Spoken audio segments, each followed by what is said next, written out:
Say my name. I am awake. I am the danger. I am the one who knocks.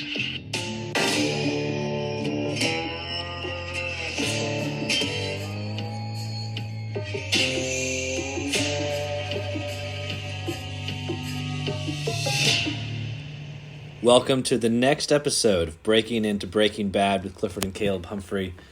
We are discussing Season 2, Episode 13, ABQ. And for the first time, Cabes, we're in the same room. Yeah, you're recording pretty this. close. Yeah. What's going on? It's a little weird. This is live in a way, as far as like live. We even have some audience members here. We might, yeah. Before we get into the episode, do you want to recap for us? What's Sure. going on? Sure. So this episode obviously starts with the black and white with the pink bear. You see an overview of the city that they're in with planes, smoke going all over the place. The main arcs of this episode was Jane dying with Jesse handling that. Jane's dad handling that, which at the end of the episode you understand was a pretty big part. You also see Walt coming to his surgery that he has towards the end, which he says some things that Skyler was not so happy about, and the other biggest thing is Skyler kind of finally calls him out on some things that he's been doing.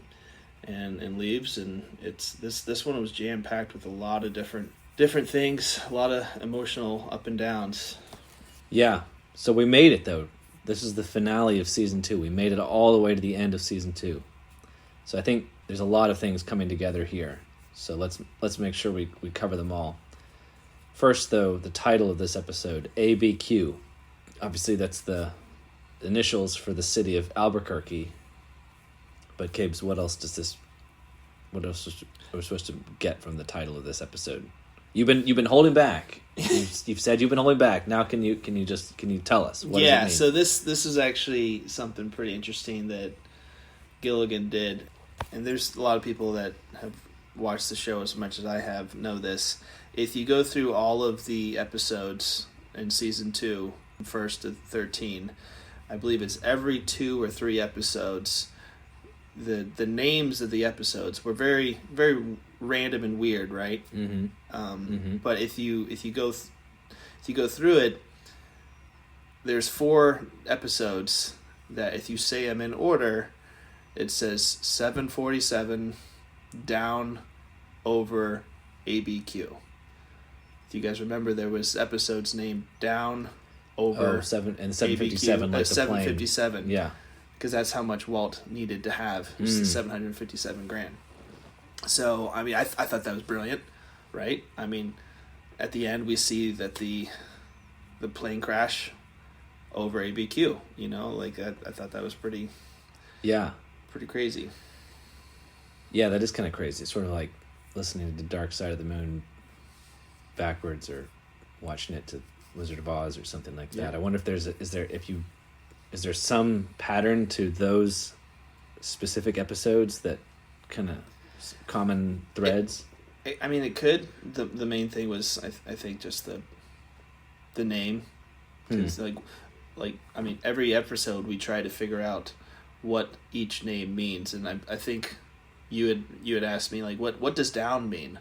And I said, I'm going to hold off until the end, because obviously I knew what was going to happen. Down over ABQ. But yeah, that was... Okay. Well, so so given that fact, and given the fact that we've had so many episodes, and maybe it's just the ones, actually I'll have to go back and check, maybe it's just the ones that are related to that phrase, begin with the black and white with the pink bear. Oh, that's a good point. Yeah, I would have to look back at that. Because it's random, like some of them do and some of them don't. Right. But there's been a lot of foreshadowing. We've been looking forward in a way to this plane crash for a long time. Right. I dare say before Jane ever came on the stage. Yeah. Well, they did a really good. deception of us thinking it was those two body bags was Walt and Jesse or Walt and Skylar or somebody, right? Yeah. Like they would leave, like I think at one point they zoomed in on a pair of glasses that looked just like Walt's on the ground, and so like you just. So are we led to think that the two body bags were just two random passengers? Well, from the who did plane? you think they were? Oh, like it actually happened? Yeah, they were passengers from the plane that had fallen down. Oh gosh. So they'd fallen all over the.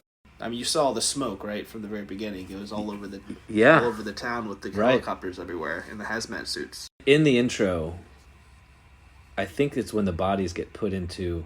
There's a van, and the van says NTSB on the top of it. Did you notice that? I don't know what that stands for. That might be a very common thing. I don't know. Mm-hmm. Okay, so I just looked it up, and it stands for the National Transportation Safety Board, which I guess is the agency responsible for investigating all aviation accidents. Interesting. Yeah, so that's where it comes from. Okay, so the point, though, is that plane crash, which we now know comes from Jane's dad being distracted by his grief. Right. That Jane's death is a big, big deal. It's been foreshadowed for many, many episodes now. So it all comes down to Jane's death in a way. And the episode begins properly with Jesse waking up next to her and trying to revive her in a absolute panic. That was excellent acting on his part, by the way, through this whole thing. But you're really left in the same pickle. The audience is left in the same pickle as he is, which is like, what in the world is he going to do? He's got a corpse now in his apartment, and he's got all of the drugs and all of that all around. How is he going to get out of this pickle?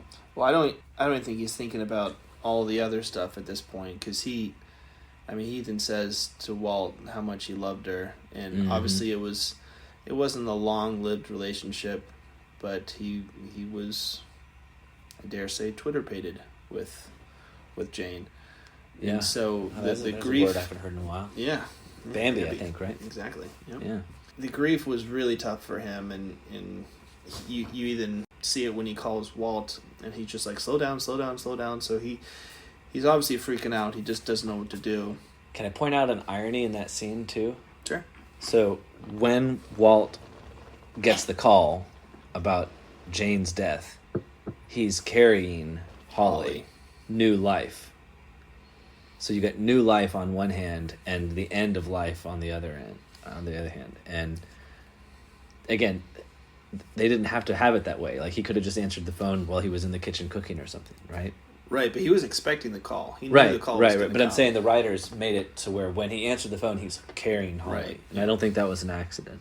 Okay, so Walt knows what to do. Better call Saul. And Mr. Fix-It shows up.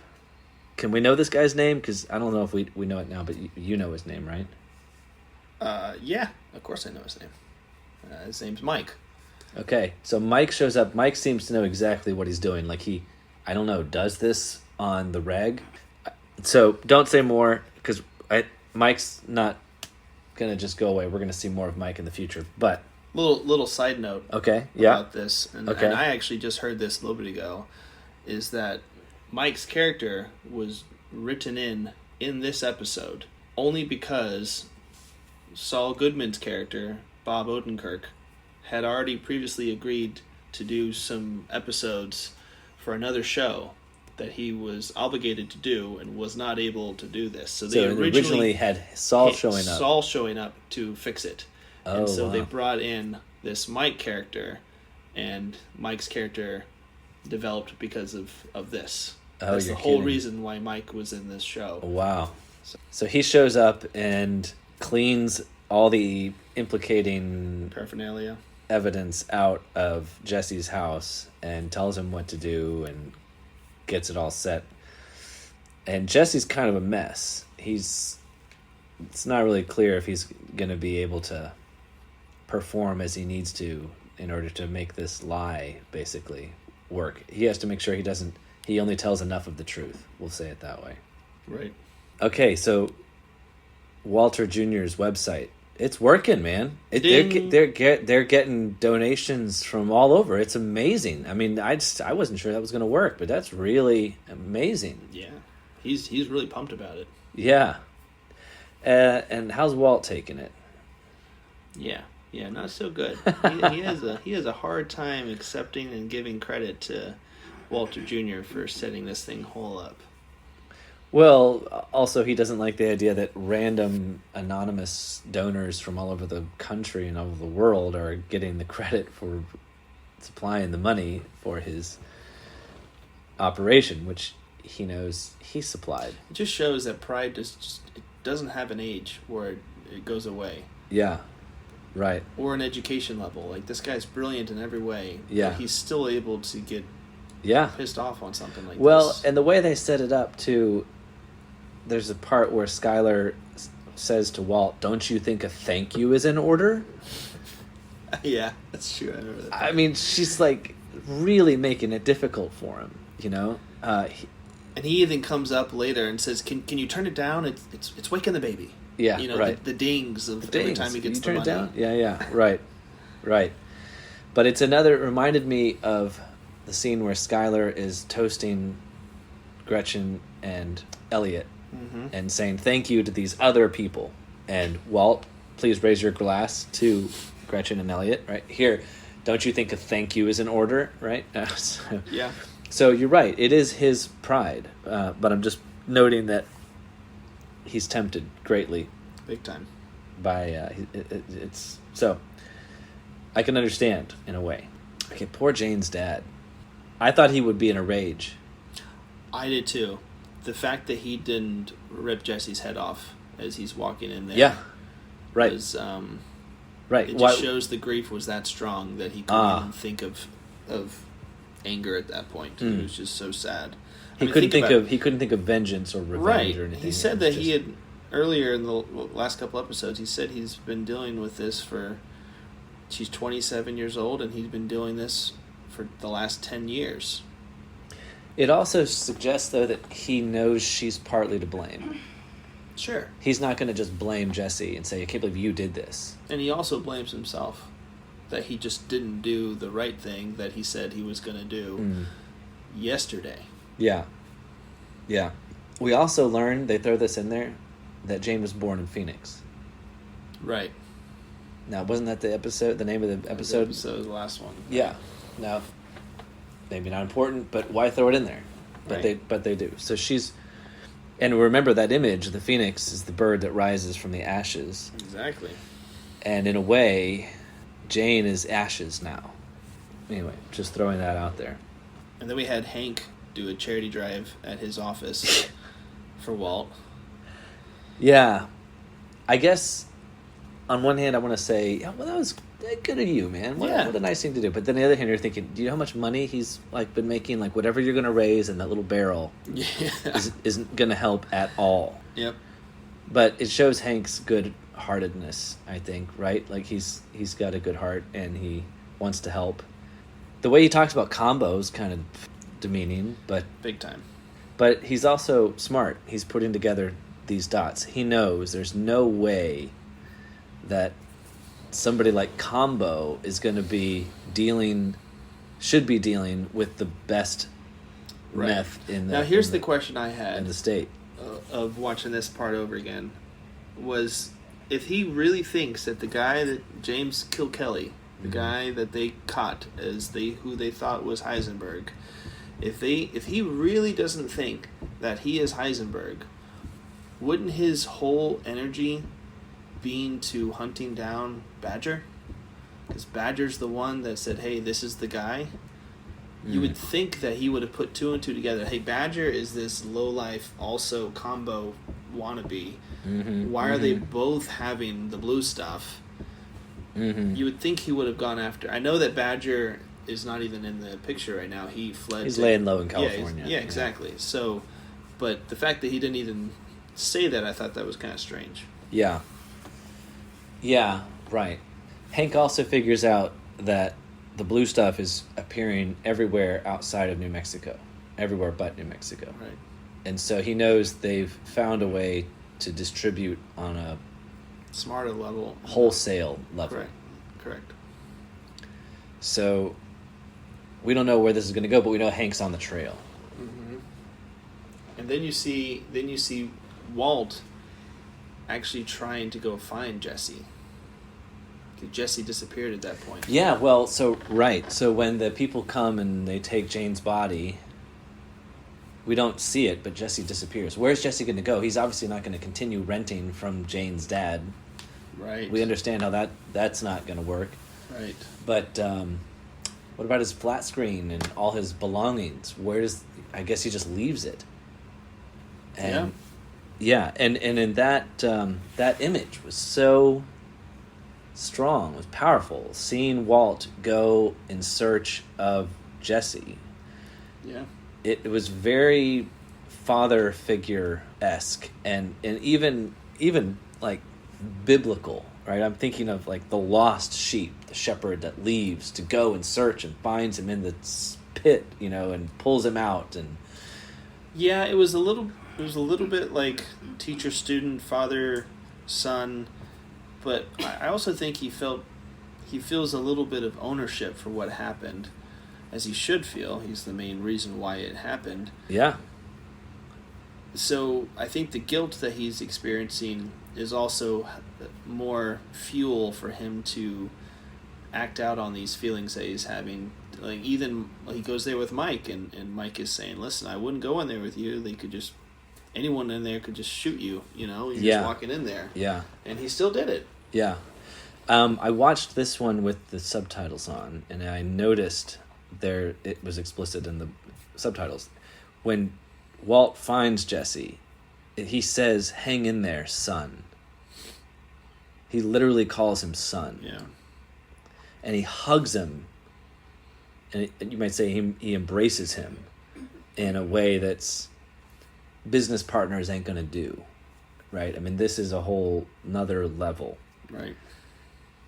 And the question, why does Walt go looking for Jesse, right? Is it because he cares for him, or because he feels guilty or responsible?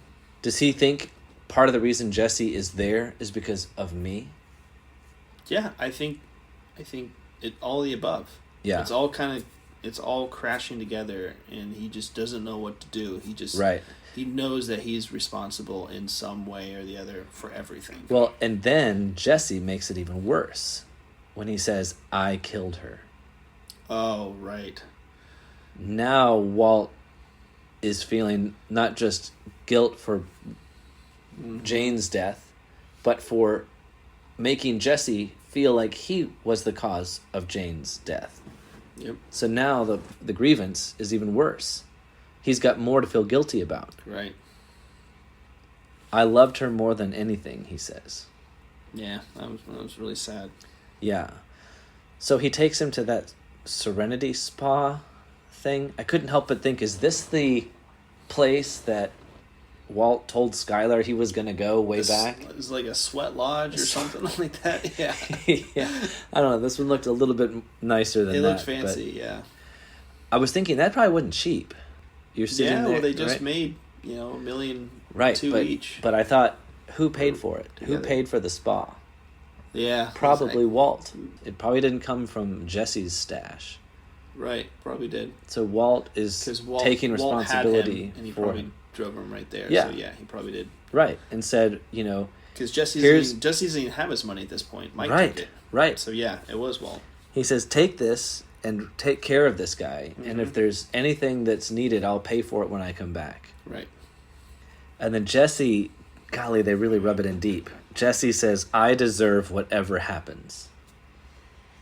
Right? Yeah, he's so rough. Right. But he's talking about justice there. He's saying, I'm owed all these bad things. Mm-hmm.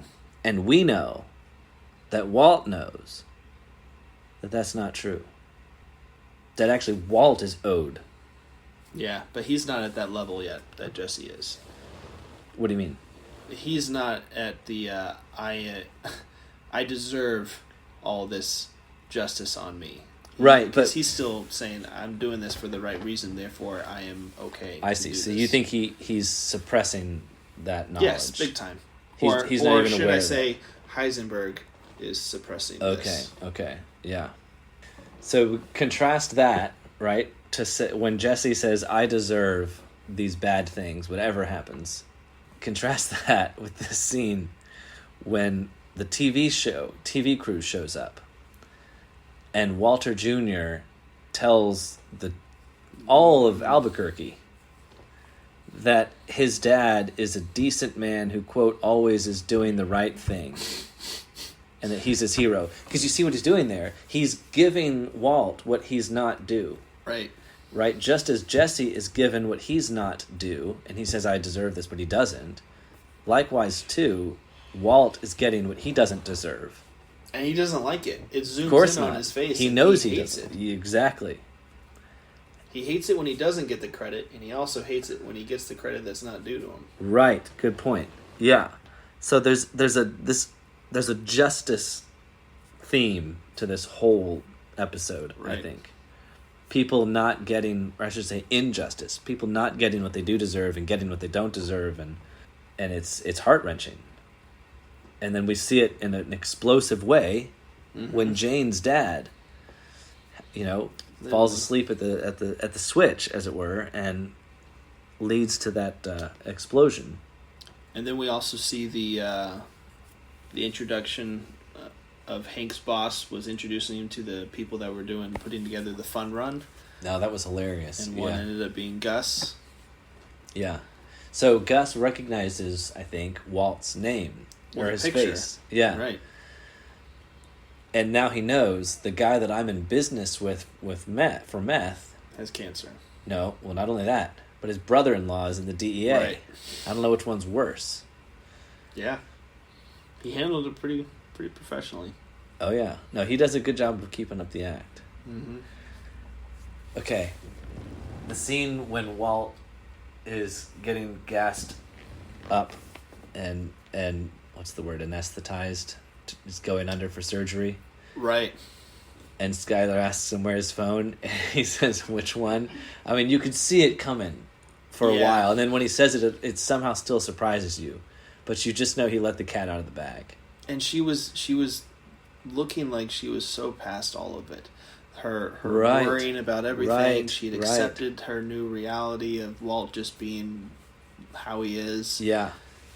Yeah. And she just looks right up, and you're just like, oh no. Like, you just hate it. Like, you cringe. You're like, oh, I can't believe he just said that. Right.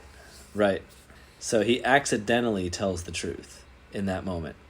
And then it's interesting that we don't know what happens after that, what Skylar does and what she doesn't do until the end of the episode. Yeah. Yeah. Another thing is, did you also notice that Walter was, I forget what part of the episode, but he was wearing pink? Yeah, his sweater. Yeah. Very similar to said bear. Yeah, the bear, right. I don't know if that has anything to do with foreshadowing or not, but... Well, we know that Marie wears purple all the time, so... like every time. Every time. I've made it a point to make sure I watch to see if there's ever a time that she doesn't. It's never happened. It's never happened. Yeah. So we know that Vince Gilligan cares about that, or has an eye towards the importance of colors. So perhaps they have Walt wearing that bright pink sweater for a reason. Right. But then with Skylar in the post-surgery conference with with Walt's doctor, she says, "Hey, can he be on his own? When can he be on his own? How soon can he be independent?" And Walt didn't even put that together. Why would you? Yeah. He just, she's probably thinking about my independence. I got it. Right. And then she just calls him out, like, perfectly. She then followed up with Gretchen. Like, he knew there was no way to go around this at this point. Like, he was... Well, I'm guessing she was thoroughly convinced that there was an affair going on between Walt and Gretchen. What else would you think? What else could it be? Yeah, right. And if you think back, okay, well, when he visited, remember he has like, oh, I better walk her out, right? Like, he steals that moment with her. Mm-hmm. you could see how if she was thinking back on it, she could put 2 and 2 together and think, Right. okay, I see what's going on here. So Gretchen owes Walt nothing, no more protection. And So- they did not have a really good ending conversation. Right. So when Skylar has sufficient reason to suspect that there's something, that Gretchen's done something wrong against her, again, justice, right? That Gretchen says, okay, I'm going to tell you the truth because I don't want you to think that I've done this wrong thing. It's not fair for me to pretend that, to lead you to believe that I've done you wrong, and I haven't. And so now I am willing to throw Walt under the bus. And then she also calls His mother. Yeah. Which was the biggest thing, because what was he doing for 4 days. Yeah. if he wasn't with his That mother? was an elaborate hoax. It was a lot to do Yeah. just to get away from Skylar for 4 days. Yeah. Right. And that's ultimately why he said, listen, there's no way around this. Like, there's literally nothing I could say now Yeah. that can trick you anymore. So he's like, I'll tell you everything. And she was just done at that point. Well, I forget what she says, but it's something like she wants to know the truth, but she's afraid to know the truth. Yeah, I mean, I wouldn't... I'm trying to think, what would Skylar think at this point? She knows it's not an affair, but yet he's still going out. Maybe affair with someone else. I don't know. Yeah. But she's terrified about what... Right. The unknown. She But doesn't know what it is, but she's terrified of it. She also knows that everything's been paid. They're up to date with payments, and they didn't receive anything from Ellie and Gretchen. Mhm. So Yeah. she knows that there's money that's been paid that they do not have. So I'm curious about this, right? How has Walt paid? Does he show up to the hospital with a sack of cash and say, "Here you go. Here's $100,000." You know? What does he do? He's been writing checks, right? And then he says, wait till Monday to cash it before he got the money. That's what his normal way of paying the Yeah, for but the that's just chemo because they treatment. didn't have enough, right?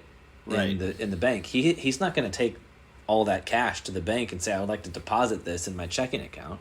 My Maybe guess- Saul's going to help him. Could be, but he had to. Pretty sure you have to pay for that in advance at the surgery, right? Depends on the surgery, I guess. I mean, you can't get around that. You might have gotten a payment plan that he was paying the $9,999, which is the lowest amount that you could pay for something for cash without it being reported to the IRS. So maybe How do you know that's. that? I worked in loss prevention. You got to know these things. Yeah. The more Interesting. you know. Yeah. Well, okay. Well, maybe we don't get an explanation for that, or maybe Saul helped him. I don't know, but not a big point, except that we know that Walt has paid, Right. and now Skylar knows, but she doesn't know how he paid, or by what were the means by which he acquired that money. Okay, so let's finish by talking about this plane crash. So, why do they choose not just a plane crash? It's not like a plane, landed and crashed on a mountaintop or landed in a building.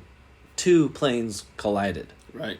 Does that represent 2 things that came together and hit? Like, what does that I mean, symbolize? I think it ultimately symbolizes just a tragedy on another tragedy on another tragedy. It's just like... This is when everything hits the fan. Right. It's just one bad thing after the other because of what has taken place. I mean, you see, like, literally from the moment that Walt goes into Jesse's room and tries to wake him and Jane falls down, it just spirals after that. And you think, oh, that was the beginning. It's like, no, let's back up even further. And it's like all these decisions he's made, it's just spiderwebbed into this awful... I mean, how many people have died at this point? Specifically because of Walt approaching Jesse with this idea of cooking meth.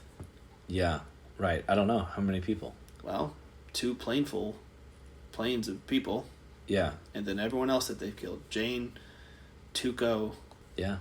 Emilio, Crazy 8. Crazy 8. Yeah. Yeah, the bodies stack up. Yep.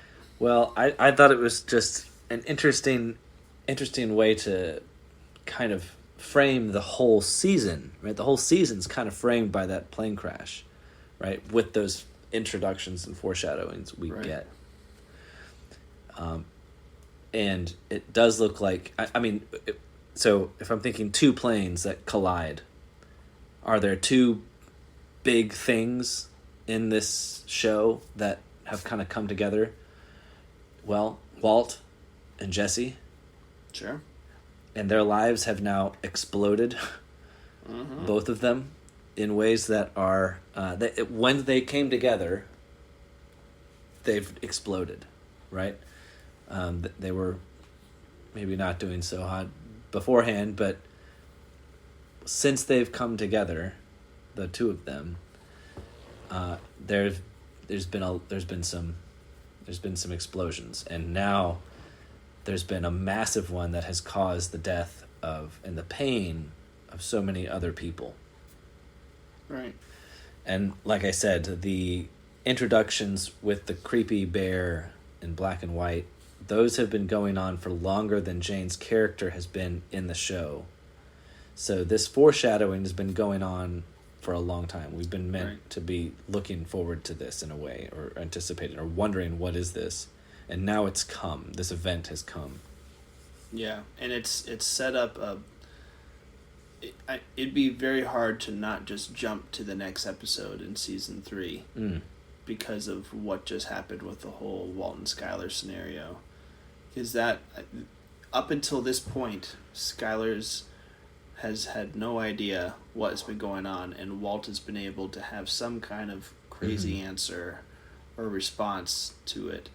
Well, remember, he was, we think, going to tell her right before he was kidnapped with Jesse by Tuco.